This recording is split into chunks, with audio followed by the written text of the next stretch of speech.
अध्याय 2 आखेट खाद्य संग्रह से भोजन उत्पाद तक। तुषार की रेल यात्रा। तुषार अपने एक रिश्तेदार की शादी में दिल्ली से चेन्नई जा रहा था। रेल में उसे खिड़की वाली सीट मिल गई, जहां से वह बाहर का नजारा देखने में मग्न हो गया। तेज दौड़ती गाड़ी से उसने देखा कि पेड़ पौधे, घर, खेत खलिहान बड़ी तेजी से पीछे की ओर छूटते चले जा रहे थे। तभी उसके चाचा ने उससे कंधे पर हाथ रखकर कहा, पता है, लोगों ने मात्र 150 साल पहले रेल से यात्रा करनी शुरू की थी। बस तो इसके कुछ दशक बाद आई। तुषार सोचने लगा कि जब लोगों के पास आने जाने के लिए तेज रफ्तार वाली सवारी नहीं थी, तो क्या वे यात्रा ही नहीं करते थे? क्या वे अपनी सारी जिंदगी एक ही जगह पर बिता दिया करते थे? नहीं, ऐसी बात नहीं। आरंभिक मानव आखिर वे इधर उधर क्यों घूमते थे? हम उन लोगों के बारे में जानते हैं जो इस उपमहाद्वीप में 20 लाख साल पहले रहा करते थे। आज हम उन्हें आखेटक खाद्य संग्रह के नाम से जानते हैं। भोजन का इंतजाम करने की विधि के आधार पर उन्हें इस नाम से पुकारा जाता है। आमतौर पर खाने के लिए वे जंगली जानवरों का शिकार करते थे, मछलियाँ और चिड़िया पकड़ते थे। फल, मूल, दाने, पौधे, पत्तियाँ, अंडे इकट्ठा किया करते थे। आखेटक खाद्य संग्रह समुदाय के लोग एक जगह से दूसरी जगह पर घूमते रहते थे। ऐसा करने के कई कारण थे। पहला कारण यह कि अगर वे एक ही जगह पर ज़्यादा दिन तक रहते तो आसपास के पौधे, फलों और जानवरों को खाकर समाप्त कर देते थे। इसलिए और भोजन की तलाश में इन्हें दूसरी जगहों पर जाना पड़ता था। दूसरा कारण यह कि जानवर अपने शिकार के लिए या फिर हिरण और मवेशी अपना चारा ढूंढने के लिए एक जगह से दूसरी जगह जाया करते हैं। इसीलिए इन जानवरों का शिकार करने वाले लोग भी इनके पीछे पीछे जाया करते होंगे।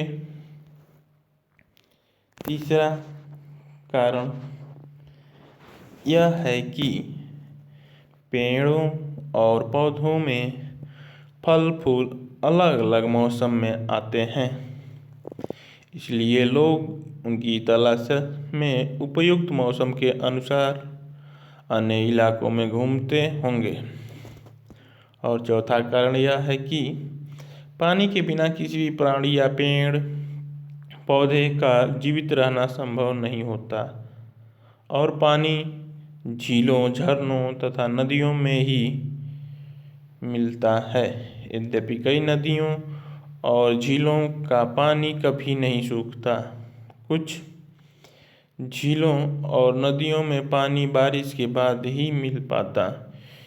इसीलिए ऐसे झीलों और नदियों के किनारे बसे लोग को सूखे मौसम में पानी की तलाश में इधर उधर जाना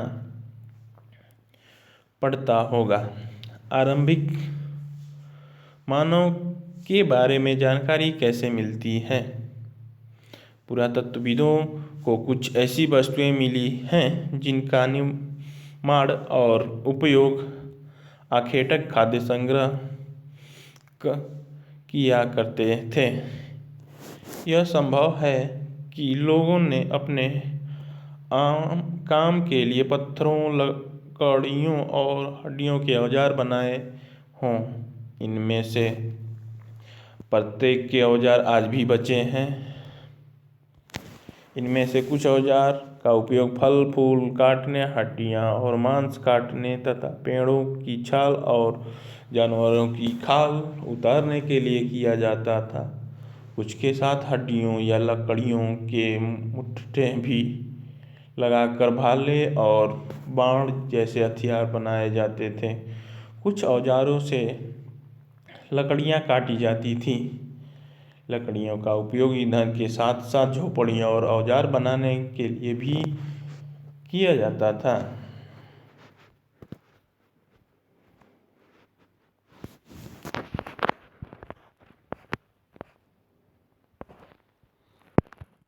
पत्थर के औजारों का उपयोग बाएं इंसान के खाने योग्य जड़ों को खोदने के लिए किया जाता था और दाएं जानवरों के खाल से बने वस्त्रों को सीलने के लिए किया जाता था। रहने की जगह निर्धारित करना। मानचित्र 2 को देखो। लाल त्रिकोण वाले स्थान वे पूरा स्थल हैं जहाँ पर आखेटक खाद्य संग्रहकों के होने का प्रमाण मिले हैं। इनके अलावा और भी कई स्थानों पर आखेटक खाद्य संग्रह रहते थे। मानचित्र में सिर्फ कुछ गिने चुने स्थान ही चिन्हित किए गए। पुरातत्व स्थल नदियों और झीलों के किनारे पाए गए हैं। बुर्जहोम, मेहरगढ़, भीमबेटका, कलडीवा, महरवड़, चिरौदा, गंगा नदी कोलकाता, दार्जिलिंग हेडिंग, ताप्ती नदी मुंबई, इमानगांव, गोदावरी नदी उसकी कृष्णा, अरब सागर, हल्लूर, कुरनूल गुफाएं, ब्रह्मगिरी, पय्यमपल्ली, कावेरी, अदिचनल्लूर, बंगाल की खाड़ी। लक्षद्वीप पैमाने में रेखाचित्र पैमाना नहीं दिया गया है। संकेत लाल वाले त्रिभुज पूरा परमाणिक पुरास्थल हैं। चरकोर वाले रंग के नवपाषाणिक पुरास्थल हैं। महापौराणिक पुरास्थल गोल से और चतुर्भुज वाले आरंभिक गांव, 30 स्टार वाले आधुनिक नगर। भीमबेटका आधुनिक मध्य प्रदेश। इस पुरा स्थल पर गुफाएं व कंदरें मिली हैं। लोग इन गुफाओं में इसलिए रहते थे क्योंकि यहाँ उन्हें बारिश, धूप और हवाओं से राहत मिलती थी। ये गुफाएं नर्मदा घाटी के पास हैं। क्या तुम बता सकते हो कि रहने के लिए लोगों ने यह जगह क्यों चुनी होगी? चूंकि पत्थर के उपकरण बहुत महत्वपूर्ण थे, इसलिए लोग ऐसी जगह ढूंढते रहते थे जहाँ अच्छे पत्थर मिल सकें। शैलचित्र, इनसे हमें क्या पता चलता है? एक शैलचित्र, इस चित्र के बारे में बताओ। जिन गुफाओं में लोग रहते थे उनमें से कुछ की दीवारों पर चित्र मिलते हैं। इनमें कुछ सुंदर उदाहरण मध्य प्रदेश और दक्षिण उत्तर प्रदेश की गुफाओं से मिल चित्र हैं। इनमें अंग्रेजी जानवरों की बड़ी कुशलता से सजीव चित्रण किया गया है।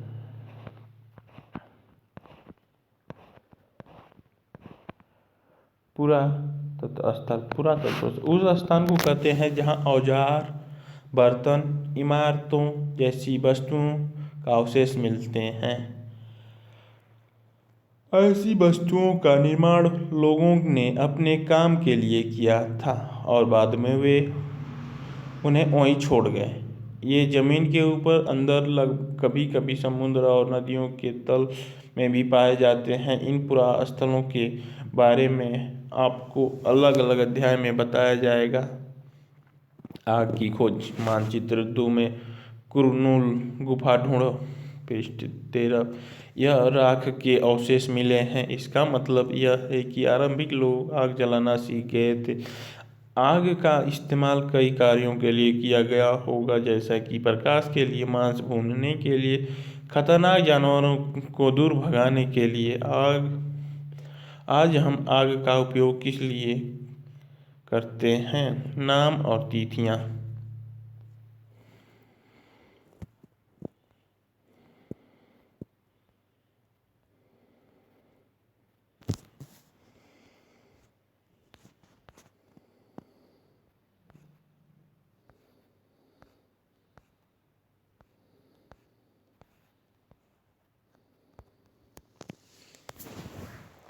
हम जिस काल के बारे में पढ़ रहे हैं, पुरातत्वविदों ने उनके बड़े बड़े नाम रख दिए हैं। आरंभिक काल को वे पूरा पाषाण काल कहते हैं। यह दो शब्दों में पूरा यानी प्राचीन और पाषाण यानी पत्थर से बना है। यह नाम पूरा स्थलों से प्राप्त पत्थर के औजारों के महत्व को बताता है। पूरा पाषाण काल 20 लाख साल पहले से 12,000 साल पहले के दौरान माना जाता है। इस काल को भी 3 भागों में विभाजित किया गया है: आरंभिक, मध्य एवं उत्तर। पूरा पाषाण युग मानव इतिहास की लगभग 99% कहानियाँ इसी काल के दौरान घटित हुई। जिस काल में हमें पर्यावरणीय बदलाव मिलते हैं, इसे मेसोलिथ यानी मध्य पाषाण युग कहते हैं। इसका समय लगभग 12,000 साल पहले से लेकर 10,000 साल पहले तक माना गया है। इस काल के पाषाण औजार आमतौर पर बहुत छोटे होते थे। इन्हें माइक्रोलिथ यानी लघु पाषाण कहा जाता है। प्रायः इन औजारों में हड्डियां या लकड़ियां के मुट्ठे लगे हंसिया और आरी जैसे औजार मिलते हैं। साथ साथ पूरा पाषाण युग वाले औजार भी इस दौरान बनाए जाते रहे। अगले युग की शुरुआत लगभग 10,000 साल पहले होती है। इसे नवपाषाण युग कहा जाता है। नवपाषाण का क्या मतलब होता होगा? हमने कुछ स्थानों के नाम दिए हैं। अगले अध्याय में तुम्हें ऐसे अनेक नाम मिलेंगे। अक्सर हमें पुरानों स्थलों के लिए उन नामों का प्रयोग करते हैं जो आज प्रचलित हैं, क्योंकि हम ज्ञात नहीं है कि उस काल में इनके क्या नाम रहे होंगे। बदलती जलवायु। लगभग 12,000 साल पहले दुनिया की जलवायु में बड़े बदलाव आए और गर्मी बढ़ने लगी। इसका परिणाम स्वरूप कई क्षेत्रों में घास वाले मैदान बनने लगे, जिससे हिरण, बारहसिंगा, भेड़, बकरी और गाय जैसे उन जानवरों की संख्या बढ़ी जो घास खाकर जिंदा रह सकते हैं। जो लोग इन जानवरों का शिकार करते थे, वे भी इनके पीछे आए और इनके खाने पीने की आदत और प्रजनन के समय की जानकारी हासिल करने लगे। हो सकता है कि तब लोग इन जानवरों को पकड़कर अपनी ज़रूरत के अनुसार पालने की बात सोचने लगे हों। साथ ही इस काल में मछली भी भोजन का महत्वपूर्ण स्रोत बन गई हों। खेती और पशुपालकों की शुरुआत इस दौरान उपमहाद्वीप के भिन्न भिन्न इलाकों में गेहूँ, जौ और धान जैसे अनाज प्राकृतिक रूप से उगाने लगे थे।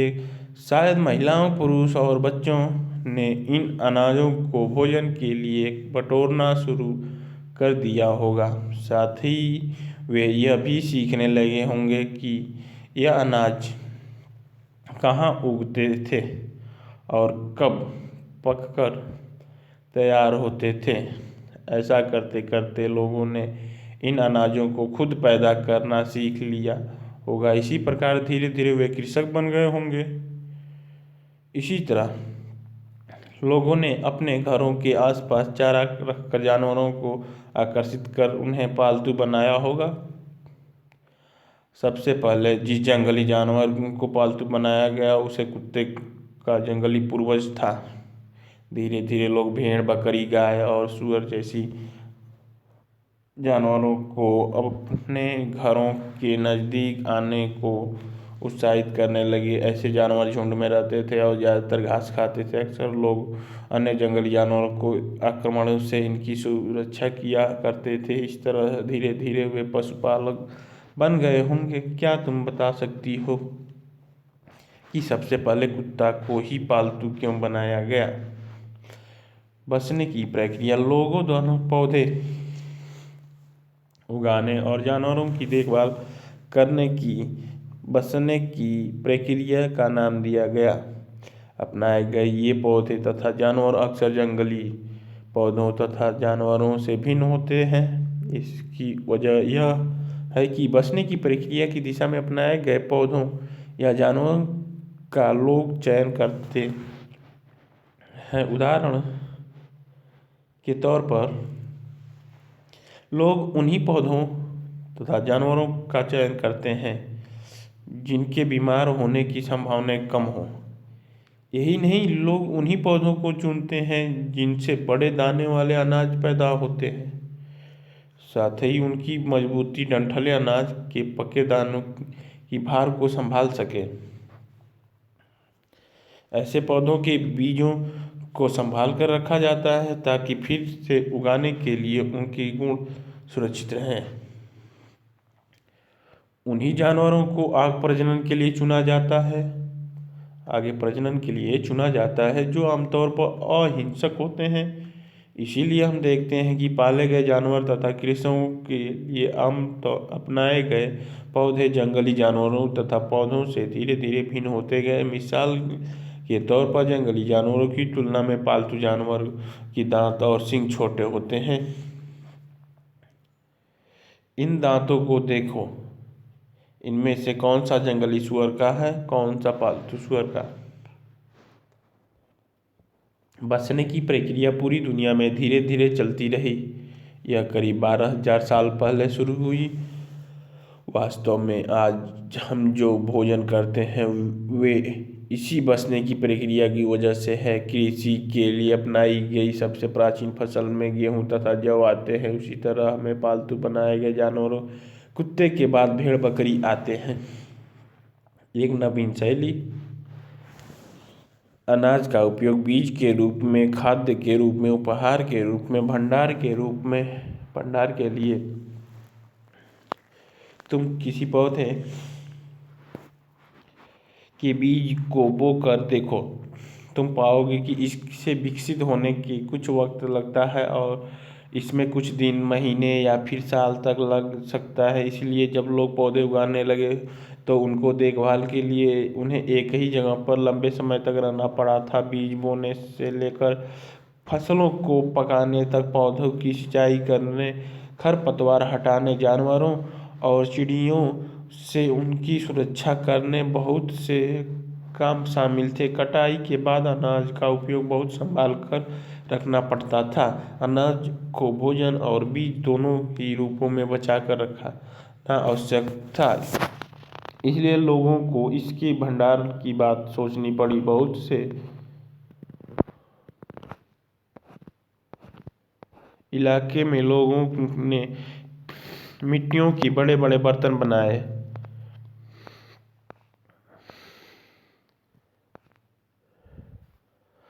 टोकरियां बुनी या फिर जमीन में गड्ढा खोदा। क्या तुम्हें लगता है कि शिकारी या भोजन संग्रह करने के लिए बर्तन बनाते और उनका प्रयोग करते होंगे?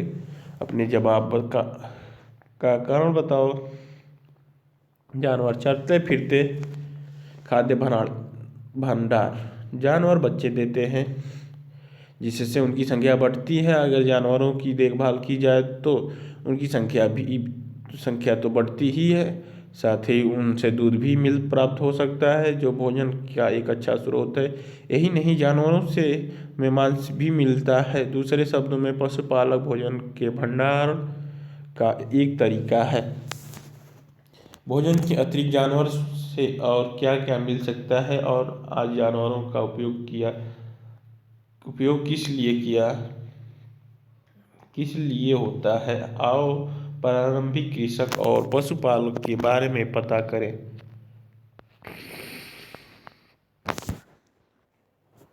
मानचित्र 2 पृष्ठ संख्या 13 देखो।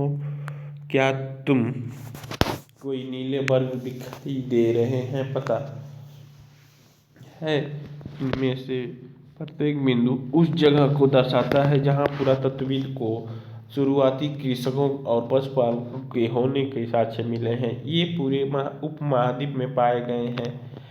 इनमें सबसे महत्वपूर्ण पश्चिमोत्तर क्षेत्र में है, आधुनिक कश्मीर में और पूर्वी तथा दक्षिण भारत में पाए गए हैं। वास्तव में ये निर्दिष्ट स्थान कृषकों और पशुपालकों की बस्तियां थी या नहीं, इसे जांचने के लिए वैज्ञानिक खुदाई में मिले पौधे और पशुओं की हड्डियों के नमूनों की अध्ययन करते हैं। इनमें से सबसे रोचक जले हुए अनाज के दाने के अवशेष हैं। ऐसा लगता है कि ये गलतियां से या फिर जानबूझकर जलाए गए होंगे। वैज्ञानिक इन अनाजों के दानों की पहचान कर सकते हैं। इस तरह हमें पता चलता है कि उपमहाद्वीप के विभिन्न भागों में बहुत सारी फसलें उगाई जाती रही होगी। वैज्ञानिक विभिन्न जानवरों की हड्डियों की भी पहचान कर सकते हैं। अस्थायी जीवन की ओर पुरातत्वविदों को कुछ पुरास्थलों पर झोपड़ियों और घरों के निशान मिले हैं, जैसा कि बुर्ज होम वर्तमान कश्मीर में है। के लोग गड्ढे के नीचे घर बनाते थे, जिन्हें गर्तवास कहा जाता था। इनमें उतरने के लिए सीढ़ियाँ होती थीं। इससे उन्हें ठंड के मौसम में सुरक्षा मिलती होगी। पुरातत्वविदों को झोपड़ियों के अंदर और बाहर दोनों ही स्थान पर आग जलाने की जगह मिली है। ऐसा लगता है कि लोग मौसम के अनुसार घर के अंदर या बाहर खाना पकाते होंगे। एक गर्तवास का चित्र बनाओ। बहुत सारी जगह से पत्थर के औजार भी मिले हैं। इनमें से कई ऐसे हैं जो पूरा पाषाण युगनी उपकरणों से भिन्न है, इसलिए उन्हें नवपाषाण युग का माना गया है। इनमें वे औजार भी हैं जिनकी धार को आरंभिक युग पैदा करने के लिए उन पर पालिश चढ़ाई जाती थी। ओखली और मूसल का प्रयोग अनाज तथा वनस्पति से प्राप्त अन्य चीज़ों को पीसने के लिए किया जाता था। आज हजारों साल बाद भी ओखली और मूसल का प्रयोग अनाज पीसने के लिए किया जाता है। उसी तरह प्राचीन युगनी औजार का निर्माण और प्रयोग लगातार होता रहा है। कुछ औजार हड्डियों से भी बनाए जाते हैं। नवपाषाण युग के उपकरण। नवपाषाण युग के पुरास्थलों से कई प्रकार की मिट्टियों के बर्तन मिले हैं। कभी कभी इन पर अलंकरण भी किया जाता था। बर्तनों का उपयोग चीज़ों को रखने के लिए किया जाता था। धीरे धीरे लोग बर्तनों का प्रयोग खाना बनाने के लिए भी करने लगे। चावल, गेहूँ तथा दलहन जैसे अनाज सब अब आहार का एक महत्वपूर्ण हिस्सा बन गए थे। इसलिए इसके साथ साथ अब लोग कपड़े भी बुनने लगे थे। इसके लिए कपास जैसे आवश्यक पौधे उगाए जा सकते थे। क्या तुम कल्पना कर सकती हो कि इस पात्र में क्या रखा होगा? क्या ये परिवर्तन हर जगह एक साथ ही आ गया होंगे? ऐसा बात नहीं है। एक तरफा जहाँ कई जगह पर स्त्री पुरुष शिकार और भोजन संग्रह करने का काम करते थे, वहीं अन्य लोगों ने हजारों सालों की दरम्यान धीरे धीरे खेती और पशुपालकों को अपना लिया। बहुत जगह लोग मौसम के मुताबिक बदल बदल कर अपनी जीविका चलाया करते थे। सूक्ष्म निरीक्षण। मेहरगढ़ में जीवन मृत्यु मानचित्र 2 पृष्ठ 13 में मेहरगढ़ ढूंढो। यह ईरान जाने वाले सबसे महत्वपूर्ण रास्ते बेलन दर्रे के पास एक हरा भरा समतल स्थान है। मेहर संभवतः वह स्थान है जहाँ स्त्री पुरुष ने इस इलाके में सबसे पहले जौ गेहूँ उगाना और भेड़ बकरी पालना सीखा। वहाँ विभिन्न प्रकार के जानवरों की हड्डियाँ मिली। इनमें हिरण तथा सुअर जैसे जंगली जानवर तथा भेड़ और बकरियों की हड्डियाँ हैं। मेहरगढ़ में इसके अलावा चौकर तथा आयताकार घरों के अवशेष भी मिले हैं। प्रत्येक घर में 4 या उसमें ज़्यादा कमरे हैं, जिनमें से कुछ संभवतः भंडारण के काम आते होंगे। मेहरगढ़ के घरों का चित्र। मेहरगढ़ के घर शायद ऐसे दिखते हैं जो तुम जिस घर में रहते हो उसके साथ इस घर में क्या समानताएं हैं। मृत्यु के बाद सामान्यतः मृतकों के संगे संबंधी उसके प्रति सम्मान जताते थे। लोगों की आस्था है कि मृत्यु के बाद भी जीवन होता है, इसलिए कब्र में मृतकों के साथ कुछ सामान भी रखे जाते थे। मेहरगढ़ ऐसी कई कब्रें मिली जहां एक कब्र में एक मृतक के साथ एक बकरी को एक भी दफनाया गया। संभवतः इसे परलोक में मृतकों के खाने के लिए रखा गया होगा। मेहरगढ़ के कब्र का चित्र। क्या तुम बकरी के कंकाल को पहचान सकते हो? फ्रांस में गुफाएं में चित्रित एक एटलस में फ्रांस ढूंढो। यह चित्र फ्रांस की एक गुफा है। इस पुरातत्व की खोज लगभग 100 वर्ष पहले 4 स्कूली छात्रों ने की थी। इस तरह के चित्र लगभग 20,000 साल पहले से लेकर 10,000 साल पहले के बीच बनाए गए हैं होंगे। इनमें कई जानवरों के चित्र हैं। जंगली घोड़े, गाय, भैंस, गेंडा, रेड डियर, बारहसिंगा और सुअर के गहरे चमकीले रंगों से चित्रित किया गया है। इन रंगों को लौह, अयस्क और चारकोल जैसे खनिज पदार्थों को बनाया जाता था। यह संभव है कि इन चित्रों के उत्सवों के अवसर पर बनाया जाता था या फिर इन्हें शिकारियों द्वारा शिकार पर निकलने से पहले कुछ अनुष्ठान के लिए बनाया गया होगा। क्या तुम इन्हें बनाने के लिए कोई और कारण बता सकते हो?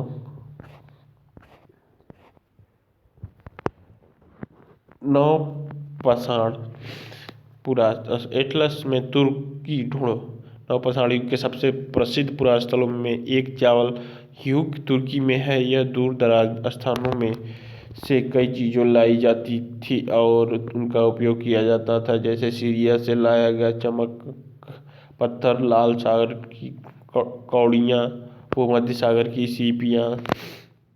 ध्यान रहे कि उस समय तक पहिए वाले वाहन का विकास नहीं हुआ था। लोग सामान खुद या जानवरों की पीठ पर लादकर ले जाया करते थे। कौड़ियों और सीपियों का क्या उपयोग होता है? उपयोगी शब्द आखेटक, खाद्य संग्रह, पुरातत्व स्थल, उपयोग स्थल, आवासीय स्थल, पुरापाषाण स्थल, मध्य पाषाण स्थल, लघु पाषाण, कृषक, पशुपालक, नवपाषाण युग और कब्र। आज तुम 12,000 साल पहले पत्थरों का एक गुफा में रहते हो तो पृष्ठ 14 पर देखो। तुम्हारे मामा गुफा की एक भीतरी दीवार पर चित्र बना रहे हैं और तुम उनकी सहायता करना चाहते हो तो तुम रंग बनाओ और रेखाचित्र या फिर उनके रंग भरोगे। तुम्हारे मामा तुम्हें कौन कौन सी कहानियाँ सुनाएंगे? कुछ महत्वपूर्ण तिथियाँ। मध्य पाषाण युग 12,000 से 10,000 साल पहले बसने की प्रक्रिया आरंभ लगभग 12,000 साल पहले। नवपाषाण युग का आरंभ 10,000 साल पहले। मेहरगढ़ में बस्ती का आरंभ लगभग 8,000 साल पहले। आओ करके सीखें। ऐसे 2 काम लिखो जिन्हें आज महिलाएं और पुरुष दोनों करते हैं। ऐसे 2 काम बताओ जिन्हें सिर्फ महिलाएं ही करती हैं और 2 वे जिन्हें सिर्फ पुरुष करते हैं। अपनी सूची की अपने 2 साथियों की सूचियों से तुलना करो। क्या तुम्हें इनमें कोई समानता या भेद दिखाई दे रहा है? तुम जिन अनाज को खाते हो उनकी एक सूची बनाओ। इन अनाजों को क्या तुम स्वयं उगाते हो? अगर हाँ तो एक तालिका बनाकर उनकी खेती की विभिन्न अवस्थाओं को दिखाओ। अगर नहीं तो एक तालिका बनाकर दिखाओ कि अनाज किसान से लेकर तुम्हारे पास कैसे पहुंचता है।